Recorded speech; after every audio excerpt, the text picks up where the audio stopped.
안녕하세요. 오늘은 3단원 첫 번째, 3단원 문제 해결에서 첫 번째 추상화에 대해서 우리가 공부해 보겠습니다.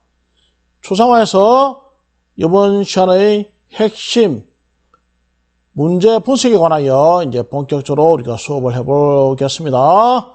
자, 오늘의 핵심 개념에 대해서 한번 보면은 문제 분석입니다. 자, 시작해 보겠습니다. 자, 이번 시간의 학습 목표 한번 살펴보겠습니다. 이번 시간의 학습 목표는 복잡한 문제 상황에서 문제의 현재 상태, 목표 상태를 표현할 수 있다. 이렇게 한번 알아봤습니다. 그리고 두 번째는 목표 상태에 도달하기 위해 수행해야 할 작업을 분석하여 나열할 수 있다. 이렇게 우리가 학습 목표로 한번 제시해 보았습니다. 자, 그러면 여러분들도 준비하고 첫 번째, 문제란 도대체 무엇이냐? 문제란 해결해야 할 과제나 상황이라고 볼 수가 있습니다. 이것을 영어로 하게 되면 problem 이렇게 하게 되겠죠. 그 문제 프라브럼, 요 프라브럼이라고 할 적에는 그리스 말로서 앞에 던져놓은 것을 뜻하는 프로브레마라는 그런 그리스어에서 어원을 둘 수가 있습니다. 그래서 영어로는 프로브렘 그렇게 합니다. 그래서 문제라고 하는 것은 해결해야 할 과제나 상황을 뜻하고 이러한 문제가 이렇게 주어졌을 때는 문제를 해결하는 방법이 한 가지일 수도 있고 여러 가지일 수도 있습니다. 자, 그러면 문제의 해결 방법이 어떠한가에 따라 문제 해결의 속도 및 정확성, 문제의 결과가 달라질 수 있습니다. 그렇겠죠? 자, 그럼 우리가 한번 예를 들어가면서 한번 보겠습니다. 자, 문제의 예로서 가령 이수신 장군이 임진왜란 이렇게 딱 고민에 빠졌습니다. 어떻게 해야지 이렇게 임진왜란에서 외의 공격으로부터 나라를 지킬 수 있을까 하고 이렇게 우리 이수신 장군님이 이렇게 문제를 해결하기 위해서 딱 고민을 하고 있습니다. 그래서 이 문제 상황을 딱 보면은 현재 왜군이 이렇게 배를 타고 이렇게 조선으로 건너와서 공격을 하고 있는 중이죠. 그리고 한양으로 가려는 왜군이 있고, 그리고 많은 왜군과 그리고 군선이 이렇게 부산항을 통해 가지고 이렇게 쭉 오게 되겠죠. 부산을 통해 가지고 이렇게 쭉 오는데 우리 그 조선 전 국토가 이렇게 왜군의 침략을 받아서 상당히 고통을 받고 있는 그런 와중입니다. 그래서 이러한 외의 공격으로부터 어떻게 하면 나라를 지킬 수 있을까? 이렇게 문제가 주어졌습니다. 자, 그래서 이때 이런 문제를 해결하기 위해서는 어떻게 해야 되겠습니까? 제일 처음에 문제를 분석을 한번 해봐야 되겠죠. 요 문제에서 요구하는 것이 무엇인지 이해하고 문제를 해결하기 위한 정보들을 구체적으로 분석하는 과정. 그 하나하나 이제 나에 대해서 이제 분석을 해보는 겁니다. 우리가 앞에 그림에서 보다시피 이렇게 이수신 장군이 딱 그 왜군이 쳐들어오는 것을 보고 이제 어떻게 하면 이길 수 있을까 분석을 합니다. 현재 상태를 딱 보니까 한산도 부근에 왜군이 침입하였다. 조정에서는 왜군이 곧 쳐들어온다고 판단하지 않았지만 왜군이 이미 쳐들어왔다. 그런데 조선의 군사력은 약하다. 이렇게 현재 상태를 분석했습니다. 그리고 목표 상태. 왜군의 공격을 방어하고 왜군을 무찔러 나라를 지키려고 할 적에 이제 자기가 목표가 이제 왜군을 이겨야 되겠죠. 그 무찔러서 나라를 지킨다는 그런 목표가 주어졌습니다. 그렇죠? 그때 이러한 문제 해결에 필요한 정보와 자료. 자, 여기 이수신 장군과 임진왜란을 예로 들었는데 한번 보겠습니다. 조선의 병력을 일단 분석합니다. 현재 전선은 55척이 있고 거북선은 3척이 있고 판옥선은 52척이 있다. 우선 지피지기는 백전백승이라고 자기 자신에 대해서 일단 잘 알아야 됩니다. 두 번째 또 분석해 봅니다. 왜군의 병력에 대해 첩보를 통해 알아보니까 전선은 73척, 안택선 36척, 관선 24척, 소조선 13척 이렇게 왜군의 병력의 규모를 이렇게 알아봤습니다. 그리고 이제 한번 이렇게 했을 때 한번 정보를 가지고 한번 비교를 해보고 분석해 봅니다. 왜군은 백병전에 강하고 조총으로 중무장하고 있다. 왜군은 화포 공격에 약하다. 조선의 배는 외의 배보다 높다. 이 장점이 되겠죠. 조선의 배는 튼튼하여 충돌에 강하다. 이렇게 딱 그 분석을 했습니다. 그리고 이제 전술을 세웁니다. 전쟁에 이곳의 지형을 이용할 수 있는지 살펴봅니다. 그래서 전쟁의 날씨를 이용할 수 있는지 살펴보고 이러한 것을 파악해서 유리한 전술을 세워서 이렇게 전쟁에 임해야지 백전백승할 수가 있겠죠. 자, 이렇게 분석을 했습니다. 자, 그리고 계속 한번 보겠습니다. 우리가 일상생활에서 문제를 분석할 때는 문제의 현재 상태와 목표 상태를 찾고 문제에서 알 수 있는 것이 무엇인지 분석하는 것이 아주 중요합니다.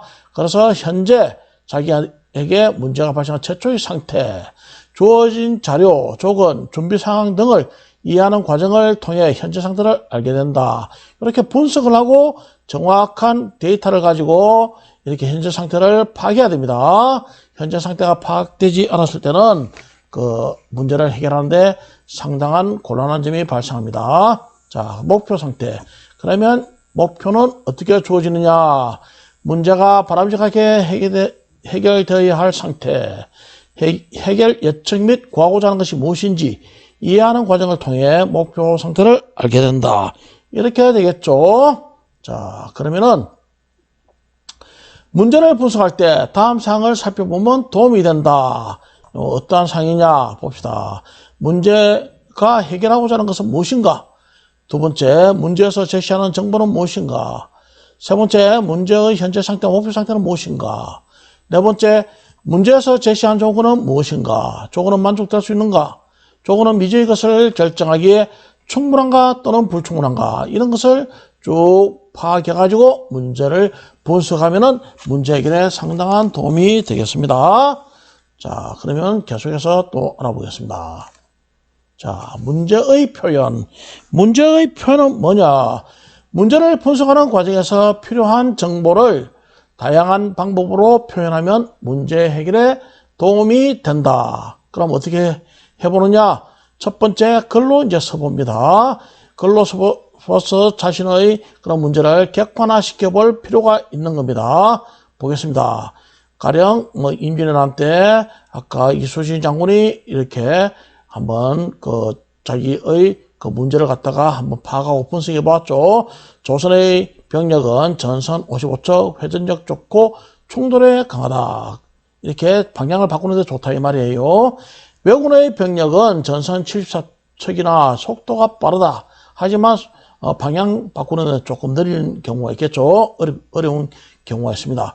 그 다음 조선군과 왜군의 전투 형식. 조선군은 그러니까 화포를 대형 화포를 가지고 이렇게 발사할 수가 있고 왜군은 화포가 좀 부족하죠. 화포가 아주 좋습니다. 그 다음 불화살을 사용할 수 있다. 하지만 왜군은 보병 위주의 전투력이 좋기 때문에 창, 칼 이런 것을 아주 잘 능하고 그리고 조총을 잘 사용한다. 이런 것입니다.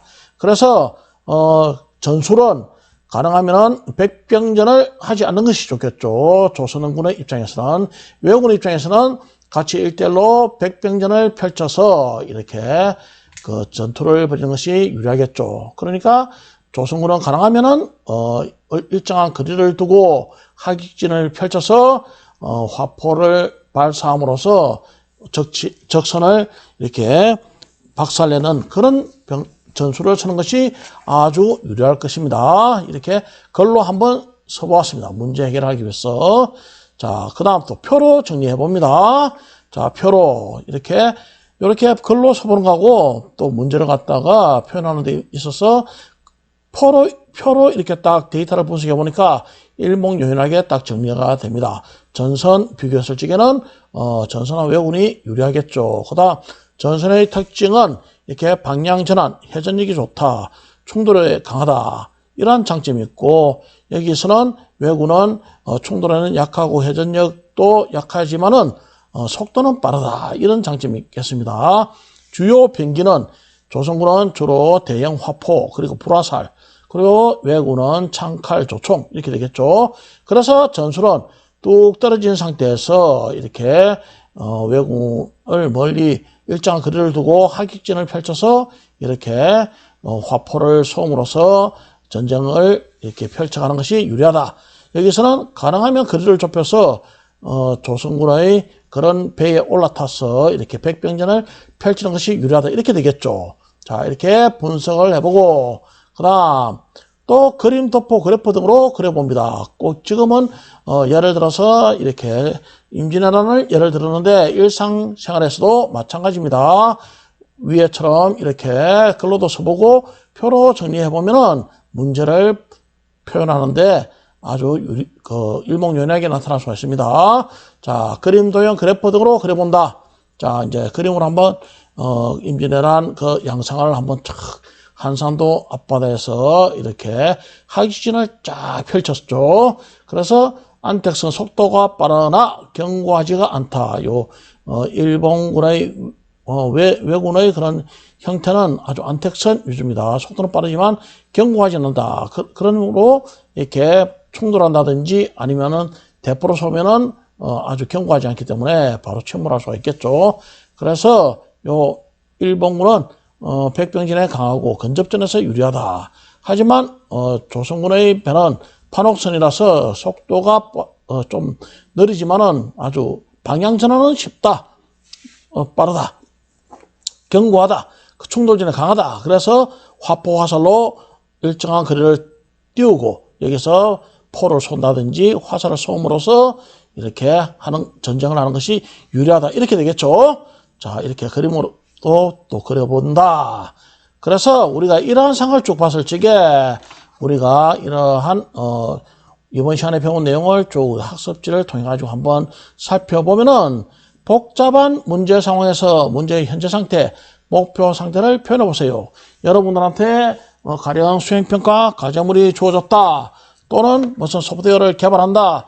이러한 복잡한 문제 상황이 이렇게 펼쳐졌을 적에 여러분들도 이렇게 앞에서 보았던 여러 가지 그런 문제의 표현이라든지 이런 것을 직접 글로도 써보고 또 도형으로도 그려보고 이렇게 쭉 할 수가 있겠죠. 그래서 목표 상태는 가령 자기가 소프트웨어를 개발한다 하면은 완성된 소프트웨어가 일상생활 하는데 아주 자기가 표현하고자 하는 것을 정확하게 그렇게 표현할 수 있느냐, 그런 목표에 도달할 수 있느냐, 그런 것을 한번 이렇게 표현해 보세요 하는 그런 첫 번째 문제가 주어집니다. 또 두 번째는 목표 상태에 도달하기 위해 수행해야 할 작업을 분석하여 나열해 보세요. 아까 쭉 분석하고 나열하는 것을 여러분들이 보았을 겁니다. 그런 내용들을 쭉 보면서 여러분들도 이렇게 표로도 한번 만들어보고 한번 나열해보고 이렇게 하는 것이 그 문제를 해결하는데 상당히 중요한 요소로 되겠죠. 그래서 여러분들도 당장 자기한테 주어진 그런 문제 상황에 대해서 한번 표현해 보세요.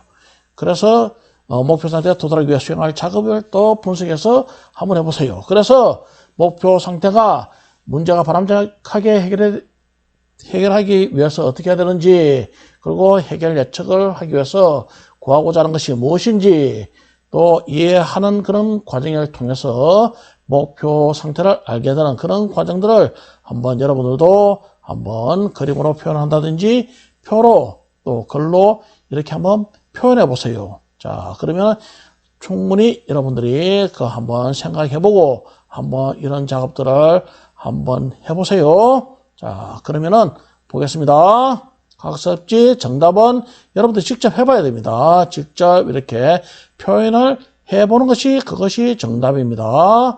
그리고 목표 상태에 도달하기 위해 수행할 작업을 분석하여 나열해본다. 이런 쭉 나열해보는 것이 각자의 상황이 다 틀리므로 각자의 수행하는 과정에 따라서 과제에 따라서 문제에 따라서 각자가 다 나열해보는 것이 그것이 정답이 되니까 한번 해보세요. 자, 그러면 다음 시간에는 이러한 문제 해결 추상화에서 문제 분해와 모델링에 대해서 다음 편에 또 공부해 보도록 하겠습니다. 여러분, 이번 시간 공부한다고 수고 많았습니다. 다음 시간에 만나겠습니다.